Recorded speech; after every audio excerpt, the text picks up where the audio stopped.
Hi, welcome back to our course, and while we are working on Francis Kleynjans Valse choro Opus 64 number 1.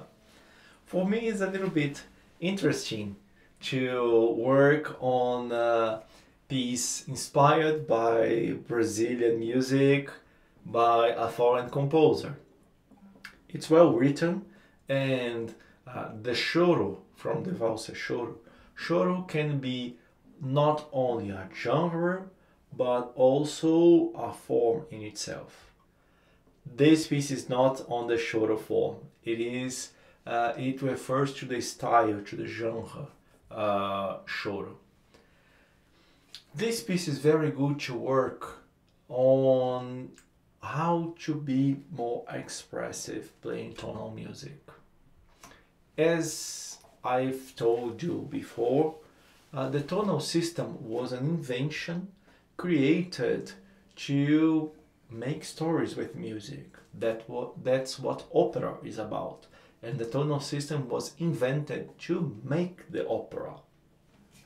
And in any story, as I've told you before, there must be a hero, there must be a villain. And the greatness of the hero is given not by his qualities, but by the greatness of the villain. Luke Skywalker, for example, he could be a very nice guy, drinking his blue milk, planting water in Tatooine, and he would be a very nice fella. But he only became the hero of the galaxy after fighting against the Emperor, and the guy who really oppressed the whole galaxy. That's what made Luke Skywalker great. Another example I often give, David in Hebrew and Christian mythology was a nice guy, a young fellow also, and had he not challenged to fight against the Goliath, he wouldn't be the David that we should talk about him. He would be a nice guy. That doesn't make no one a hero, being nice and kind. Okay? What makes a great hero is fighting against a great villain. So when we are using tonal music to tell stories, we have to make the villains greater. That's how, when the release comes, when the hero wins, the release becomes even more strong. He did defeat a great villain. That's what we have to achieve. And of course, we have to analyze the chords, and we have to use that line of thought to play the dominant chords stronger and the tonic chords softer, the subdominant chords in between. But not only that, in pieces like that, late romantic or popular music, especially slow melodies, it's very interesting for you to stress not only the chords themselves, but the melody notes that are dissonances to the chord they are sounding with. Let's go into more detail now, and I want you to focus on that, on this particular piece of music. The Valse choro starts in A minor, therefore A minor is a tonic. A minor, A, C, E. We are here with all notes in C minor, then we have a D. D is not a note that belongs to the A minor chord. Therefore, it is a dissonance to the chord. That's the note you have to be more expressive in this measure. The next measure, we are playing the dominant of the subdominant, which is the A major with minor seventh. A, C sharp, E, G.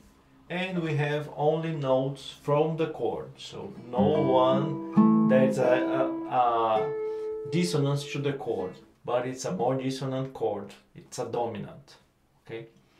Then we are using the subdominant major, which is okay in that language. We are in the boundaries of the tonal system, so changes of mode is something that can happen. The subdominant in A minor should have been also a minor chord, okay, but we changed to major. It can happen in late Romantic or 20th century tonal pieces. So D, F sharp, and A. And we begin with a E. E is not part of the chord, that's a dissonance to the chord. And so does the C. The C is also a dissonance to the chord. Then we are playing the subdominant, which is D, F, A. It means that the B is a dissonance. Sorry, the B is a dissonance. And so does the C. Then we are playing the dominant with fourth. Then the A, the fourth, is the dissonance itself. Then the dominant. The C is a note that doesn't belong to the dominant chord, so that's a dissonance. Then we are back to the tonic, but B is not a part of the tonic chord, so it's a dissonance to the chord. And so does the G sharp. And then we have a scale. Let's move on. Before moving on, I just want to tell about measure number 2. We have an A, which the composer made clear he wanted to sound the A alone. So it's okay if you play it here, it's easier, it works, no problem. But because there is an open string, it's quite easy. I've decided to play this A just to sound it more dramatic. Every time you decide to play a note on a higher position, a different string, but a higher position to be exactly the same note, it will always sound more dramatic. I wouldn't choose this A because it's slightly out of tune. The third string can be tricky for the guitar, and I'm using carbon string, which tends to tune better even in high positions, but even so, third string can be tricky. Don't rely too much on the third string of the guitar. But so I've decided to use this A. Fine. So we are moving on with measure 8, and we are finished with a tonic, but with a ninth. So the B is already a dissonance. Then we are moving to the subdominant relative, which is the F major. The D is not part of the chord, okay? Then this chord, many people will think, it's a B diminished chord. But in tonal harmony, there are no diminished chords. You will consider, instead of a diminished chord, we'll consider that as a dominant chord without the fundamental note. So instead of considering it as a B diminished chord, you are going to consider that as a G major 7th chord, or 7th and 9th chord without the G. Okay? So it's a G major, dominant of the tonic relative. The E is not part of the chord. We are still in the same chord here, so the E is still not a dissonance to the chord. Then we are resolving it on the tonic. This scale you can consider is still part of the tonic, but you can also consider that it's a subdominant relative. Then we are back to the dominant of the tonic relative. So the C is out, it's a dissonance through the chord. Then we are changed to the dominant of the dominant, and it's a B major chord. So the C is still a dissonance to the chord. Then we have the dominant E major, and here all notes belong to E major. Let's go to measure 17. On 17, we are still on the dominant of the tonic relative. So the E is as a dissonance to the chord. Then we are the dominant of the dominant, so the C is out, it's a dissonance. Then we are going to the dominant. So the C is also a dissonance to the chord. And then we are finished. I decided to end it here, not only to make it more controllable, this arpeggio, instead of, so you see, and then a lower note. So to finish, I decided to do something more natural, and also that reminds me of that A that I've used on the beginning of the music. So the main thing I would like you to focus on this piece of music is to be expressive on these notes that are dissonance through the chords. But how do you mean be expressive? Well, let's remind which tools that we as performers have to be expressive. We have dynamics, which means piano, forte, anywhere being between. We have also agogics, which means any kind of tempo alteration. So holding on notes, making also playing some notes faster, accelerandos, retardandos, fermatas, anything that changes the tempo. That's what's agogic. We have color also that we can use. Metallic, dolce, and so on. We also can use articulation, but in this particular piece of music, because it's low melody, it can be tricky to use articulation here. I believe that should sound legato throughout, so I don't recommend you to use staccato. So you can also use articulation as expressive tool. There are a few opportunities to ornamentate here, so I think in this particular piece of music the most powerful tools we have to work on are dynamics, agogics, and color. So let's visit our first two measures just to have a glimpse on what you have to work on.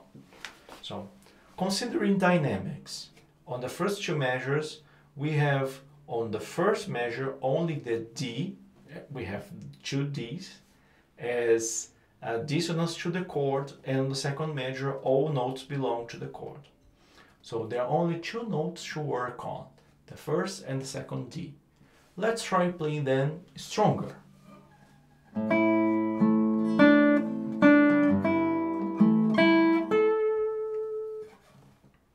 I thought it was a little bit exaggerated. Let's do that only in one D. Let's try the first one.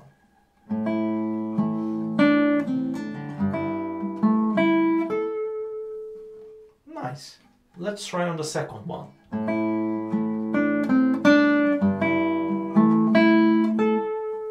I prefer that one, but I could use the accent on the first D in a repetition. So the first time I would stress the second D, and on the second time I would stress the first D. That's interesting. So let's work on agogics. How about holding a little bit longer each one of the Ds?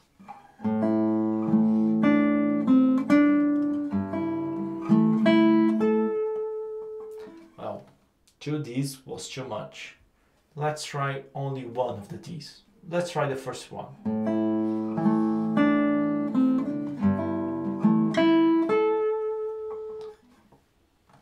Okay, let's try the second one.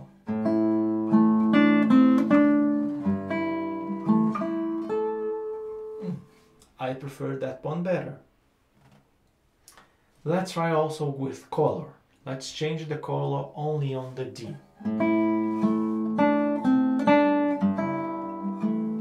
Yeah, you see, every time using the same thing on the two Ds is too much. So let's try only the first D.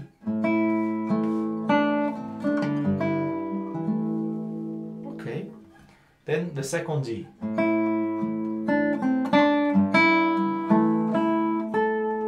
That was interesting, and also it helps me to make the second measure, which is a dominant chord, dominant of the subdominant, also be more metallic, and not only the D, the last note from the first chord, a dissonance to the first chord, but also the second chord, which is a more dissonant chord, sound a little bit more open. That was a good choice. And I can combine them. So I can use color and dynamics and agogics.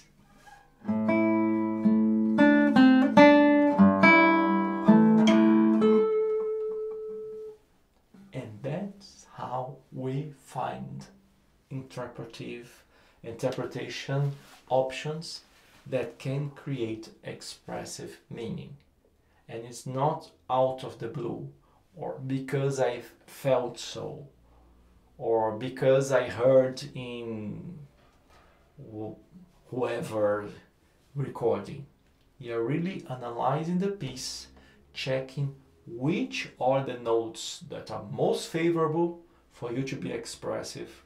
You're checking out what expressive tools you have and just applying them and choosing your favorite ones. That's what you have to do on that piece. And what I did on these first two measures, you have to work on each other section of that work. And for sure, if you do so, you will play this piece in a manner that will make your audience love your performance. Have fun!